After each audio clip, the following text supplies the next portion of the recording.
Pemirsa, BPS Provinsi Bali mengumumkan pertumbuhan ekonomi Bali triwulan atau kuartal 1 tahun 2020 yang minus 1,14%. Capaian pertumbuhan minus yang hampir terlupakan pernah dialami Bali karena telah lebih dari 20 tahun tidak terjadi lagi sejak krisis moneter 1998. Bahkan ketika Bali diguncang bom sebanyak 2 kali, keduanya tidak sampai membuat pertumbuhan perekonomian Bali menjadi negatif. Tidak terlalu sulit diduga, menyusutnya perekonomian Bali kali ini terutama disebabkan oleh merebaknya wabah penyakit akibat virus corona baru COVID-19.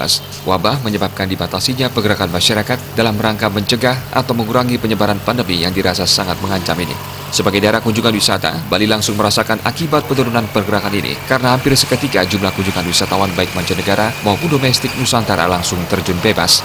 Padahal biasanya secara simultan, pariwisatalah yang menyumbang tidak kurang dari separuh perekonomian Bali. Volume ekonomi Bali pada triwulan 1 2020 mencapai 38,65 triliun rupiah. Padahal pada periode yang sama tahun sebelumnya, 2019, PDRB Bali atas dasar harga konstan tercatat sebesar 39,10 triliun rupiah atau mengecil minus 1,14%. Dalam 3 bulan pertama tahun 2020, di tengah merebaknya pandemi COVID-19, perekonomian Bali menyusut. Ini sungguh tidak biasa. Dalam 22 tahun terakhir, perekonomian Bali tidak pernah terpuruk seperti ini. Jika timbul pertanyaan, ini pertanda apa? Jawabannya adalah agaknya kewaspadaan perlu segera ditingkatkan, karena bukan mustahil isyarat penurunan pertumbuhan ekonomi kali ini adalah pertanda ujian yang sedang dihadapi perekonomian Bali adalah ujian yang sungguh-sungguh tidak ringan. Di sisa perjalanan tahun 2020 yang masih 3 kuartal, berbagai upaya perbaikan dituntut untuk sekurang-kurangnya menjaga perekonomian Bali agar tidak semakin terpuruk lebih dalam.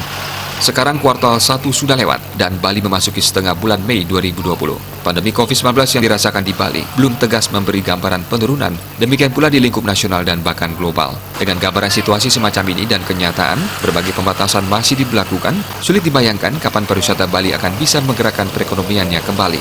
Jika pariwisata belum bisa diandalkan, perlu dipikirkan sektor yang bisa didorong untuk menghidupkan ekonomi Bali. Sekurangnya sampai pulihnya keadaan, sambil sekali lagi mencoba merestrukturisasi perekonomian Bali agar tidak terlalu bergantung pada sektor pariwisata. Tim Liputan Bali TV.